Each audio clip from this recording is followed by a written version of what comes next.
Hey guys, welcome to stock technique channel. कैसे हो आप सब लोग? आई होप सब अच्छी होंगे। इस वीडियो में हम यहाँ पर डिस्कस करेंगे वी गार्ड इंडस्ट्री के स्टॉक के बारे में। अगर आप कहीं ना कहीं इसके अंदर इन्वेस्टमेंट करना चाहते हो, शॉर्ट पोजीशन बनाना चाहते हो, लॉन्ग पोजीशन बनाना चाहते हो, क्योंकि अभी राइट नाउ वी गार्ड ने यहाँ पर क्या बनाया, यहाँ पर आप देख पाएंगे कि इस जगह पे उसने एक पोजीशन बनाया जहाँ पे बहुत सारे लोग यहाँ पर एंट्री ले रहे हैं। तो इसके अंदर किस तरीके से एनालिसिस करना चाहिए, कौन से लेवल पर खरीदना चाहिए, कहाँ पर टारगेट बनाना चाहिए, एंड फंडामेंटल क्या है, लास्ट क्वार्टर रिपोर्ट क्या है, टोटल डिटेल एनालिसिस करेंगे। तो बने रहिए। इसके अंदर हम यहाँ पर डिटेल एनालिसिस करेंगे जहाँ पे हम आपको मल्टी टाइम फ्रेम एनालिसिस करके भी बताएंगे। एंड अगर आपको इस वीडियो अच्छा लगता है तो आप चैनल को सब्सक्राइब कर सकते हैं। तो चलिए सबसे पहले हम यहाँ पर उसका जो मल्टी टाइम फ्रेम एनालिसिस है उसको कर लेते हैं एक बार। तो मल्टी टाइम फ्रेम एनालिसिस अगर यहाँ पर हम करेंगे तो आप एक चीज़ यहाँ पर बहुत ही ध्यान से देखना। तो स्टॉक ने इस जगह पे एक तरह की ट्रेंड बनाया। अगर आप यहाँ पर बहुत ही ध्यान से देखेंगे तो ट्रेंड के मुताबिक अगर देखा जाए तो इसी जगह ना उसका लिए एक बहुत एक इंपॉर्टेंट एक सपोर्ट लेवल है, क्योंकि इस जगह पे स्टॉक ने एक सपोर्ट लिया था। इसी ट्रेंड के आसपास उसने दोबारा सपोर्ट लिया, 3 बार सपोर्ट लिया। तो इस जगह पे उसने 4th टाइम सपोर्ट लिया। तो एक प्रोबेबिलिटी अभी यहाँ पर लग रहा है कि स्टॉक इस जगह से फिर से बाउंस बैक करके ऊपर जा सकता है, एक प्रोबेबिलिटी नजर आ रहा है। लेकिन कोई भी स्टॉक सीधा सीधा ऊपर नहीं जाता, कोई भी स्टॉक सीधा सीधा नीचे नहीं जाता। जैसे मैं बोलता हूँ इसके मुताबिक अगर देखा जाए तो इसका पिछले वाला जो सेशन था, मतलब जहां पे स्टॉक ने सपोर्ट लिया था, उसको अगर एनालिसिस किया जाए तो आप देख पाएंगे कि इसी जगह पे आने के बाद स्टॉक फिर से ऊपर चला गया। ऊपर जाने के बाद स्टॉक ने फिर से उसी रेंज के आसपास स्टॉक ने यहाँ पर आया था, एक बार यहाँ पर आया था। तो अगर उसके मुताबिक भी कहा जाए कि स्टॉक अभी उसका जो नेक्स्ट परफॉर्मेंस है वो क्या होने वाला है, तो मैं आपको एक चीज़ यहाँ पर बताना चाहूँगा। देखिए, स्टॉक का जो नेक्स्ट परफॉर्मेंस होगा, मुझे ऐसा पर्सनली लगता है एंड ट्रेंड के हिसाब से एंड करेक्शन मूवमेंट के हिसाब से भी अगर कहा जाए तो स्टॉक को थोड़ा नीचे आना चाहिए। स्टॉक इस जगह से स्टॉक को थोड़ा नीचे आना चाहिए। एंड यहाँ पर कौन सी लेवल पर उसका आना चाहिए टेक्निकली अगर बताया जाए तो मैं आपको यहाँ पर बताना चाहूंगा 190 लेवल के आसपास वी गार्ड इंडस्ट्रीज को यहाँ पर आना चाहिए। अगर आप इसके अंदर होल्ड करना चाहते हैं, पोजीशन बनाना चाहते हैं, तो यहाँ पर आपको थोड़ा वेट करना पड़ेगा पेशेंसली, क्योंकि स्टॉक फिर से करेक्शन पे आए, 190 लेवल के आसपास एक करेक्शन पे आए, फिर जाके आप यहाँ पर होल्ड कर सकते हैं। होल्ड करने के बाद एक प्रोबेबिलिटी यहाँ पर दिखाएगा कि स्टॉक इसके बाद फिर से ऊपर जा सकता है। एंड मैं अगर आपको यहाँ पर डेली टाइम फ्रेम के अंदर एनालिसिस करके दिखाऊं तो आप एक चीज यहाँ पर नोटिस कर पाएंगे कि स्टॉक ने इसी जगह पे स्टॉक ने क्या बनाया, एकदम सीधा ऊपर चला गया। तो अगर यहाँ पर एक रेसिस्टेंट लाइन भी बनाया जाए तो यहाँ पर आप एक चीज देख पाएंगे कि रेसिस्टेंट लाइन के मुताबिक अगर देखा जाए तो इसी जो रेसिस्टेंट है ना, इसका जो टारगेट लेवल होगा, टारगेट लेवल यहाँ पर 2 तरह की टारगेट लेवल होगा। मान लीजिए कि आपने इस स्टॉक के अंदर कौन से लेवल पे खरीदा, आपने यहाँ पर 190 लेवल के आसपास आपने यहाँ पर खरीदा, या फिर आपने यहाँ पर 180 से लेकर 190 लेवल के आसपास आपने यहाँ पर परचेस किया। तो आपका जो टारगेट लेवल होगा वो कौन सी लेवल तक आपका टारगेट लेवल होना चाहिए। आपका टारगेट लेवल 2 तरह की हो सकता है यहाँ पर। एक हो गया शॉर्ट टारगेट, जो कि 3, 4, 5 डेज या फिर 10 दिन के अंदर आपको अचीव हो जाएगा। एंड दूसरा हो सकता है थोड़ा लॉन्ग टर्म, जैसे 100 डेज भी आपको होल्ड करना पड़ सकता है, एंड हो सकता है कि आपको 200 डेज भी होल्ड करना पड़ सकता है। तो इसलिए आपको यहाँ पर किस तरीके से एनालिसिस करना पड़ेगा, आप यहाँ पर सोचिए, पहले आप खुद डिसाइड कीजिए आप कौन से लेवल तक टारगेट बनाएंगे। तो आपका जो टारगेट लेवल होगा, अगर आप शॉर्ट टारगेट यहाँ पर बनाना चाहते हैं कि आपने सोच लिया कि मैं शॉर्ट टारगेट बनाऊंगा, तो शॉर्ट टारगेट के लिए आपका जो टारगेट लेवल होगा, मैं आपको यहाँ पर रिकमेंडेशन करूंगा आपका टारगेट लेवल आप कहीं ना कहीं इसी लेवल के आसपास आप यहाँ पर रख सकते हैं। देखिए, जो ट्रेंड लाइन है ना, ट्रेंड लाइन के आसपास ही अपना टारगेट लेवल बना सकते हैं, मतलब 220 लेवल के आसपास आप टारगेट लेवल बना सकते हैं। लेकिन टारगेट लेवल भी मतलब सिचुएशन के हिसाब से यहाँ पर चेंज हो सकता है। जैसे मान लीजिए कि स्टॉक ने मतलब कुछ ही दिन यहाँ से स्टॉक इस जगह पे चला गया, तो चला जाने के बाद जब स्टॉक इस जगह से फिर से गिरेगा, तो फिर से गिरने के बाद जब यहाँ से स्टॉक ऊपर उठने लगेगा, तब जाके आपका टारगेट लेवल इसी रेसिस्टेंट के आसपास, रेसिस्टेंट के बीच ही आपका टारगेट लेवल होना चाहिए, क्योंकि रेसिस्टेंट हमेशा बहुत ही ज्यादा इंपॉर्टेंट फॉलो होता है। तो यहाँ पर अगर आपको काम करना चाहिए टेक्निकली, तो इसी तरीके से आपको टेक्निकली शॉर्ट टारगेट लेना पड़ेगा। शॉर्ट टारगेट आपको रेसिस्टेंट लाइन के आसपास यहाँ पर बनाना पड़ेगा। तो ये हो गया एक नंबर। एंड दूसरा नंबर पे आपको यहाँ पर अगर लॉन्ग करना चाहते हैं, आपने सोचा कि आप लॉन्ग करेंगे, 100 डेज आप यहाँ पर होल्ड करेंगे, तो आपको कौन सी लेवल तक आपको यहाँ पर टारगेट बनाना चाहिए। देखिए, अगर आप यहाँ पर लॉन्ग करेंगे तो आपके लिए आपका जो टारगेट लेवल होगा, मैं आपको यहाँ पर बताना चाहूंगा कि आप स्टॉक का जो बिहेवियर होता है, अगर आप पहले स्टॉक का बिहेवियर को देखिए, अगर आप स्टॉक को बिहेवियर को एक बार आप नोटिस करेंगे तो स्टॉक ने क्या किया, मतलब स्टॉक बहुत मतलब अगर आप देखेंगे तो उसने मतलब हायर हाई हायर लो बना बना के यहाँ पर पैटर्न बना बना के चल रहे हैं। स्टॉक इस जगह पे पैटर्न बना बना के चल रहा है।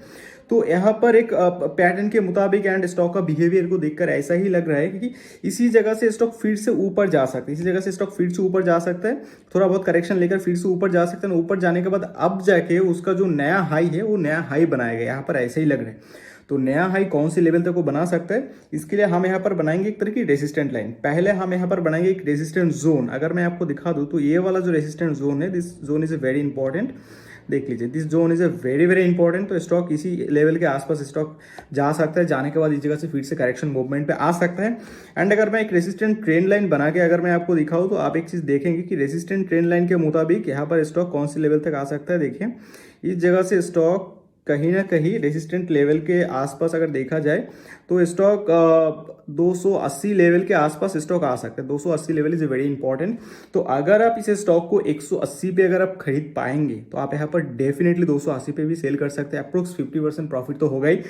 तो आपको हो सकता है कि एक साल भी होल्ड करना पड़ सकता है। सोच समझकर इसके अंदर काम कीजिए। इसका जो फंडामेंटल है, फंडामेंटल अगर मैं आपको दिखा दूं तो आप एक चीज़ यहाँ पर नोटिस कर पाएंगे कि फंडामेंटली स्टॉक यहाँ पर कितना स्ट्रांग है। स्टॉक का यहाँ पर अगर मैं इनकम स्टेटमेंट में अगर मैं आपको यहाँ पर दिखाऊँ तो आप यहाँ पर इनकम स्टेटमेंट भी देख सकते हैं। देखिए, मैं सबसे पहले स्टैंड लोन रिपोर्ट पे मैं आपको इनकम स्टेटमेंट दिखाऊंगा। तो इनकम स्टेटमेंट आप यहाँ पर देख सकते हैं। तो आप यहाँ पर देख सकते हैं कंपनी का जो सेल्स था वो लास्ट क्वार्टर से भी इस क्वार्टर में उसका जो सेल्स था वो यहाँ पर बढ़ चुका है। एंड कंपनी का जो अदर्स इनकम है यहाँ पर आप देख पाएंगे कि अदर्स इनकम यहाँ पर जो भी था वही सेम टू सेम चल रहा है। And total income, actually company का टोटल इनकम बढ़ चुका है। क्यों बढ़ चुका है? क्योंकि कंपनी का जो सेल्स था, कंपनी का सेल्स ही बढ़ चुका है, इसीलिए कंपनी का जो टोटल इनकम था, टोटल इनकम भी यहाँ पर बढ़ चुका है। एंड यहाँ पर आप देखेंगे तो इसी के हिसाब से अगर देखा जाए तो कंपनी का जो EBIT है, earning before interest and tax, आप देखेंगे तो वो भी यहाँ पर डेफिनेटली बढ़ेगा। इसके बाद चला गया क्या? इसके बाद चला गया उसका कंपनी का टैक्स। तो कंपनी का अगर टैक्स यहाँ पर आप देखेंगे तो टैक्स वैक्स सब कुछ मिलाने के बाद कंपनी का जो नीट प्रॉफिट है वो नीट प्रॉफिट यहाँ पर ये बच जाता है। लेकिन लास्ट क्वार्टर से भी नीट प्रॉफिट इस क्वार्टर कम है, नीट प्रॉफिट इस क्वार्टर कम है। इसका जो रीजन है, इसका रीजन है टोटल एक्सपेंडिचर, क्योंकि कंपनी यहाँ पर इसका जो खर्चा था बहुत ही ज्यादा यहाँ पर बढ़ चुका था। तो अगर आप यहाँ पर देखेंगे कि लास्ट क्वार्टर के हिसाब से यहाँ पर मतलब उसका जो खर्चा था यहाँ पर बहुत ज्यादा बढ़ चुका है। एंड इसी वजह से इसका जो EBIT, earning before interest and tax, ये भी यहाँ पर बढ़ चुका है। तो this is a main reason. इसके वजह से इसका जो नीट प्रॉफिट हो गिर गया। लेकिन अल्टीमेटली अगर देखा जाए तो कंपनी का फंडामेंटल यहाँ पर बहुत अच्छा है। अगर आप इसके अंदर काम करना चाहते हैं तो डेफिनेटली आप यहाँ पर काम कर सकते हैं। इसका जो फाइनेंशियल रेशियो है, अगर हम यहाँ पर फाइनेंशियल रेशियो कैलकुलेशन करके दिखाए तो आप चीज यहाँ पर देख सकते हैं कि कंपनी का जो ROCE है, रिटर्न ऑन कैपिटल एम्प्लॉयड, तो 26.2% है, जो कि बहुत ही ज्यादा अच्छा है।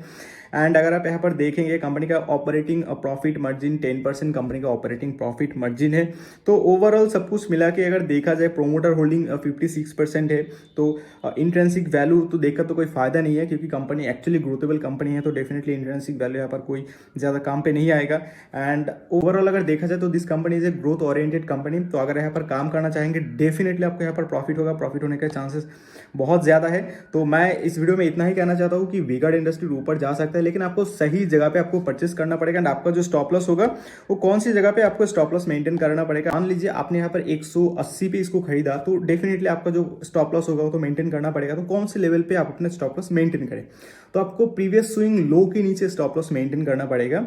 जैसे कि किस तरह के हो सकता है, देखिए मैं आपको यहाँ पर बता देता हूँ। स्टॉक यहाँ पर आया, आने के बाद इसी जगह पे आया, आने के बाद इसी जगह पे घूम रहा है, ठीक है। तो आपने इसी जगह पे मान लीजिए इसको खरीदा, तो आपका जो स्टॉप लॉस होगा प्रीवियस स्विंग लो, वो कौन से लेवल होगा? दिस एरिया से प्रीवियस स्विंग लो। तो इसके नीचे आपको यहाँ पर आपको लगाना पड़ेगा एकदम, मतलब पॉइंट टू पॉइंट मत लगाइए, कभी थोड़ा बहुत नीचे लगा के रखिए, 5-10 रुपए नीचे लगा के रखिए, वो ज़्यादा सेफ्टी होता है। क्योंकि मार्केट का वॉलेटाइल की वजह से कभी कभी स्टॉक ऊपर नीचे करता रहता है, तो इस वजह से आपका स्टॉप लॉस भी हिट हो सकता है। तो ये सब चीज़ आपको यहाँ पर मेंटेन करना पड़ेगा। तो स्टॉक अच्छा है, स्टॉक ऊपर जा सकते हैं। फंडामेंटल अगर कहा जाए, क्वार्टरली मैंने रिपोर्ट एनालिसिस किया, अच्छा है। एंड ओवरऑल अगर बैलेंस शीट भी कहा जाए तो बैलेंस शीट कंपनी का बहुत अच्छा है, मैंने पहले देख चुका हूँ। तो वी-गार्ड इंडस्ट्रीज बहुत अच्छा है। अगर आप खरीदना चाहते हैं डेफिनेटली खरीदे, लेकिन अच्छे प्राइस पॉइंट पे खरीदीजिए। अगर स्टॉक को थोड़ा गिरने दीजिए, स्टॉक थोड़ा बहुत नीचे आ जाए यहाँ पर, मतलब थोड़ा स्टॉक को नीचे आने दीजिए, 10% के आसपास स्टॉक को नीचे आने दीजिए।